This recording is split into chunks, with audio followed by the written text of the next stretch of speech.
Today, I horrendously overslept. So one of the things I love the most is sleeping. I absolutely love just getting as many hours of sleep as possible. But the thing I hate more than sleep is oversleeping.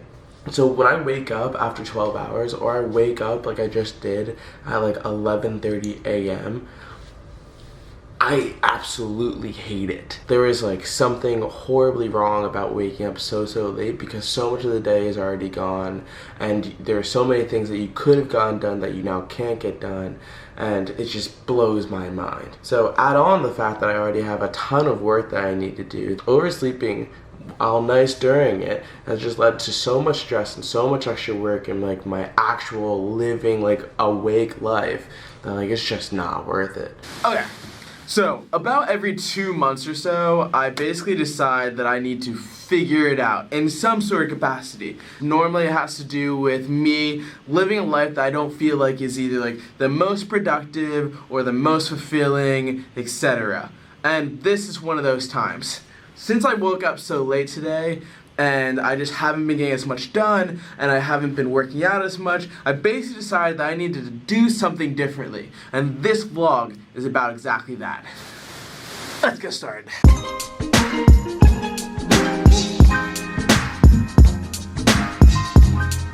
Okay, sleep is like uber important. So sleep is literally the building block. It's the very first thing that I think of whenever I'm trying to think of reevaluating what I'm doing.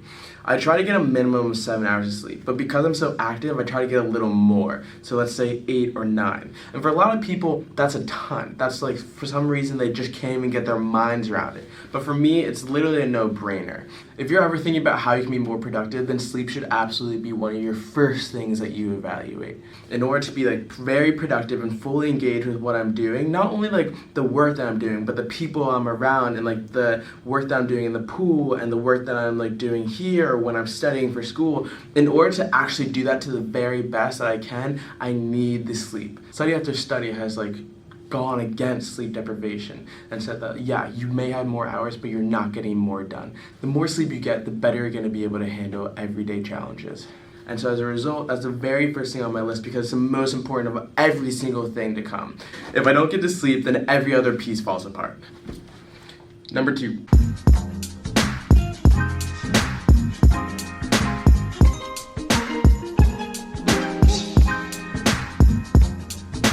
The second thing on my list is swimming. For me, it's not even the physical benefit of swimming. Of course, I absolutely need to swim in order to survive in 2 weeks when we get back to school.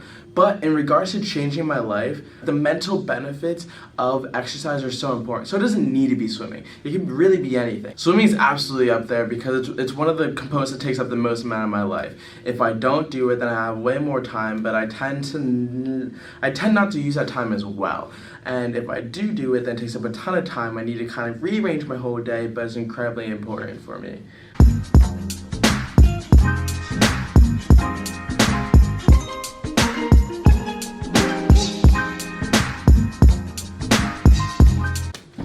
Number 3, editing. This is important because now it's starting to take up much more of my life. And not in a bad way. I really like the filming, and I'm kind of about the editing, but I love seeing the final product that it makes. And as a result, sometimes I will actually delay the editing until the next day. Editing on the same day that I take the footage is incredibly important.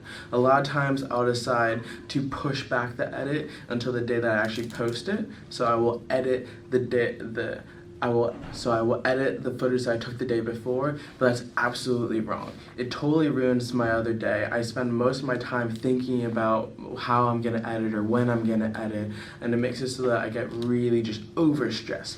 Not worth it. It's so easy for me just to find like an extra couple hours at the end of my day to work on it, and then it's not the focus of my whole day.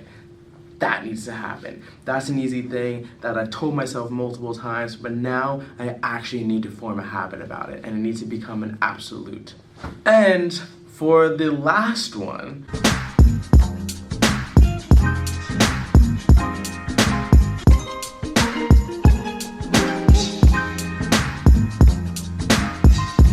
so meditate. This one's kind of more of a bonus one, and I'm okay with that. So meditation has a lot of cool little benefits that I really think are going to be helpful for me. The first one is a reduce in stress and anxiety. I'm not really a person who gets really anxious or gets really stressed out, but lately, because of the deadline that I have with the app, I've been kind of like overwhelmed.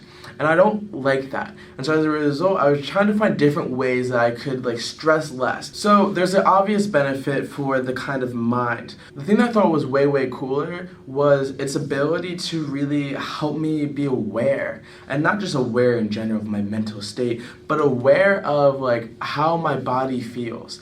And that's something I think that's gonna far outreach just the mental anxiety and stress. I think that it actually is going to help me with my swimming a little bit. Now, that's just a thought, but bear with me. So, swimming is a very technical sport, and one of the things that they really look for is a feel for the water. I think that having a better awareness of my body may actually help me to understand how my body's moving through the water. Again, this is kind of just like I think this may happen, but I think it's something I should definitely experiment with. So, those are my 3 meat and butter plus my 1 bonus. I'm going to try to stick to these as best I can. I have 1 more week before I go on a really cool trip that I'm excited about. You guys will obviously see that. So anyway, this is the end of the vlog, and I'll see you guys later.